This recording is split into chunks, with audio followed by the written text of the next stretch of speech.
Hi everybody. Today on Junk Bucket Garage, we're going to paint happy little cars.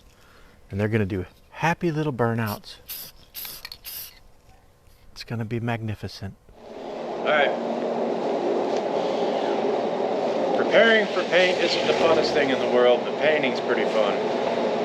So we got all of the rest of the parts for the Valiant cleaned up. Got our homemade paint booth going 120%. Got some parts hanging around. So the first thing that we need to do is get some good substrate for our paint to stick to. Make it all one solid color. I got some white epoxy mixed up in here. We're going to use the power of wind to put it on there. The only reason why I'm wearing the monkey suit is because I don't want to paint my beard blue.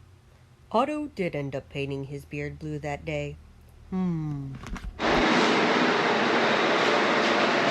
everything. We cleaned everything a bunch of times with a couple of different types of cleaners. I'll go over that later. But now before we paint, we have to use a tack cloth.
Hello everybody.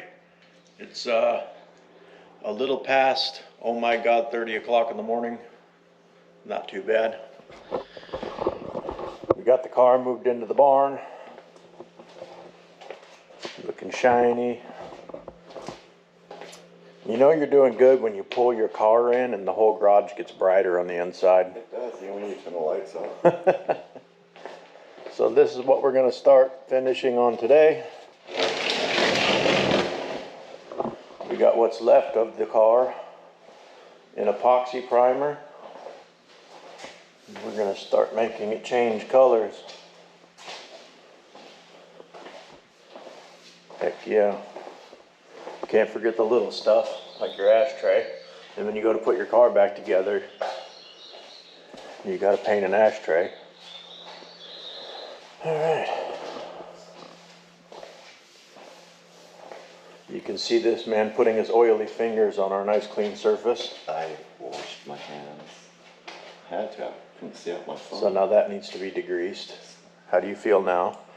Almost as good as you putting that wire underneath your valve cover. Or the shocks on my GTO? Yeah. So I'm not going to put a video of that on the YouTube because I don't want you to know about it. But since he brought it up, my Torino had a bad oil leak coming out of the valve cover the other day.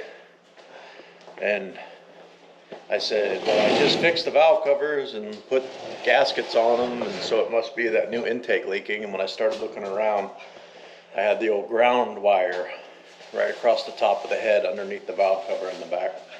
And they don't seal up very good like that. But I didn't do that. It wasn't me. All right, let's begin.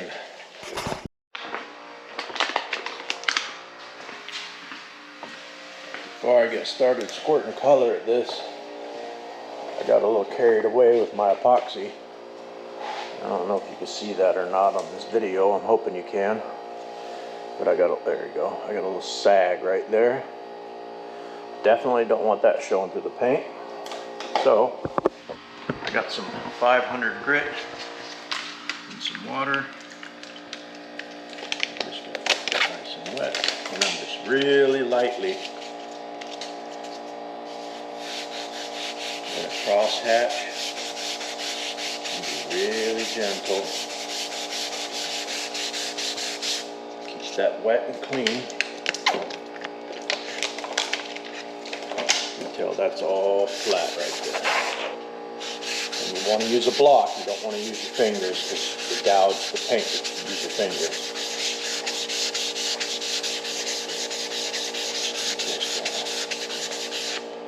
Happy little crosshatch pattern.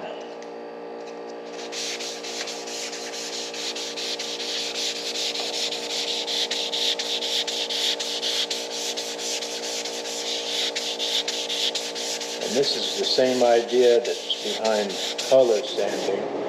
You can make small corrections, take out your little orange peel. Really smooth surface, perfected.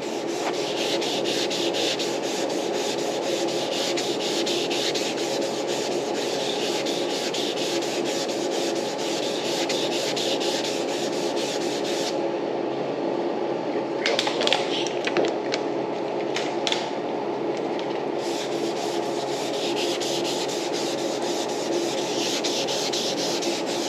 Does this keep running when the screen goes out? Yeah.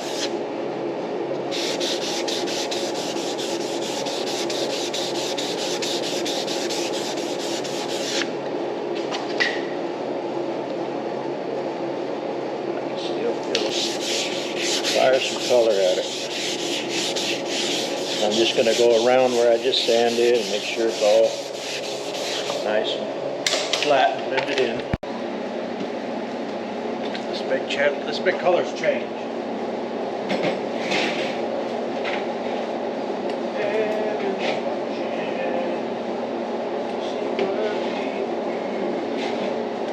Everyone's watching me paint a car blue.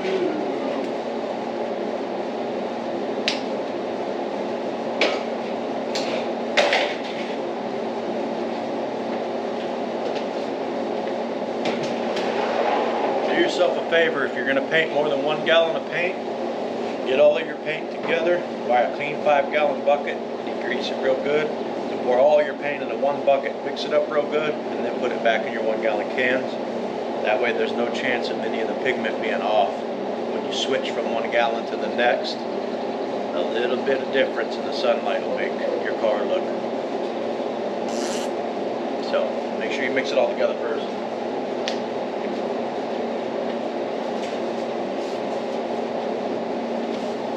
We already done that.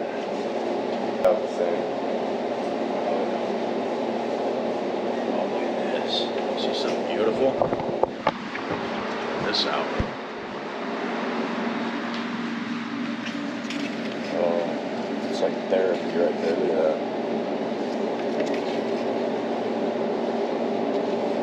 Happy colors. Happy little clouds. Happy little birds.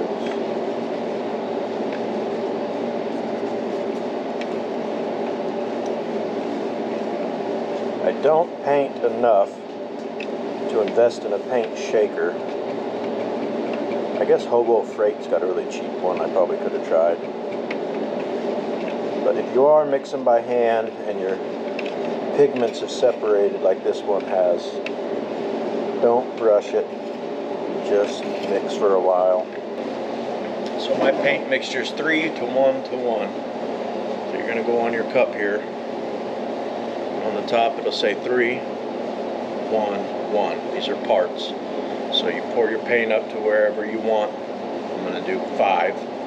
That'll be 3 parts paint. And then your next part, your hardener or activator, up to 5. That's 1, 3 to 1. And then your reducer up to 5. And then 5 by 5, 3 to 1 to 1. And then if you got 2 to 1, and then 1 to 1, and all these other mathematicals on here.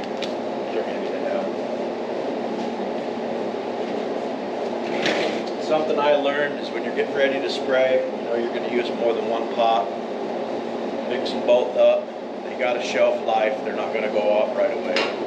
But you also want to make sure you leave enough time after mixing all of your chemicals to let them all propagate and thoroughly congeal into whatever they need to be. So give them, 10, 15 minutes, whatever, sitting after you stirred them all together to let them properly mesh. So when it comes to your reducers, you got slows, fasts, mediums. Basically what that means is it's telling you how fast this stuff's going to flash off, escape the paint, and let the paint dry.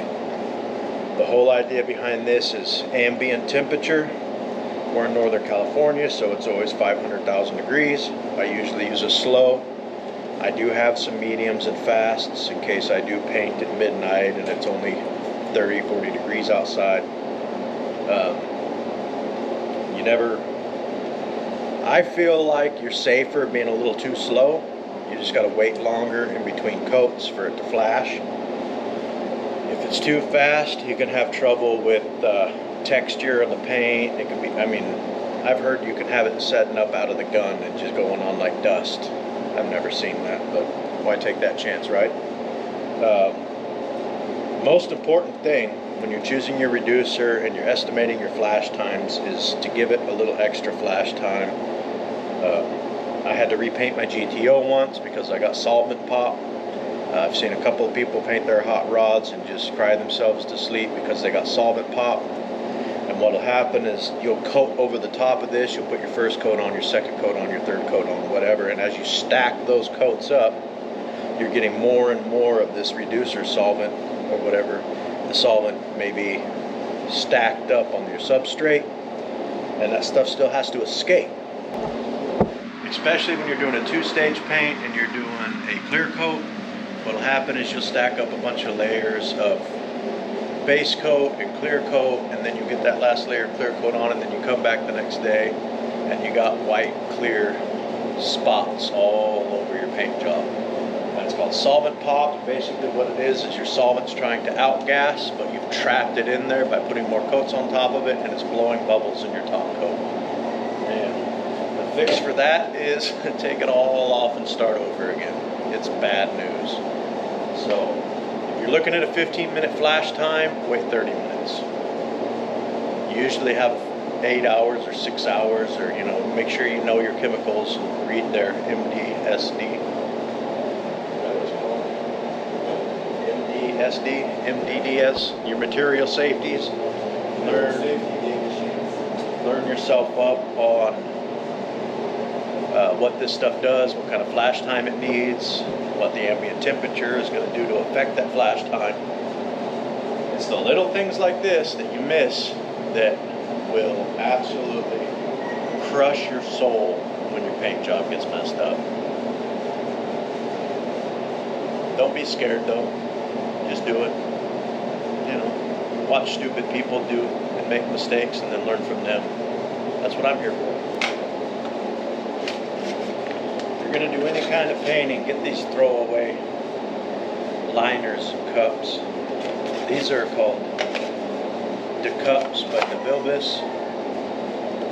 These are a treasure, man. You don't got to clean your cup out. You don't got to clean your gun out. The most important thing is you can spray upside down, sideways, and you never lose fluid to your gun. When we were choosing colors for this car, that was our first guess on what we thought it would look like. And keep in mind, what we're going to attempt to do is a light saddle or tan convertible top with light saddle tan interior. I think that would have been sharp. We showed that to my mom and she said, nope, lighter. So that's what we ended up with. And that car is bright. It's going to look good though with that light saddle. Until we start shopping for light saddle interior, and then it's going to end up being black because it's all we're going to get.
get somewhere now.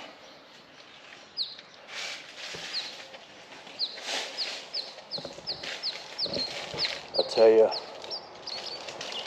preparing to paint is boring. Masking is boring. Sanding is boring. But cleaning is especially boring.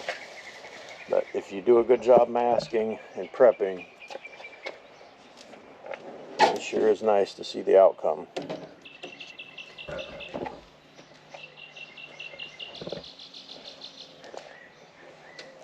Starting to look like something.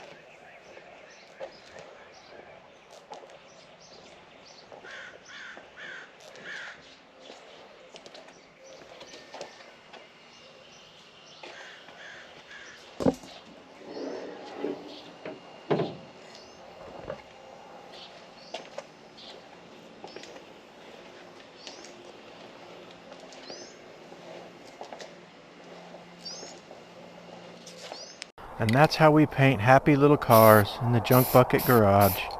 Hopefully, you learn nothing. Have a wonderful day. Don't forget to click the subscribe button and then tell all your friends about us. Hit the like. Maybe send me a comment. Tell me how awesome I am at painting. Blue hat.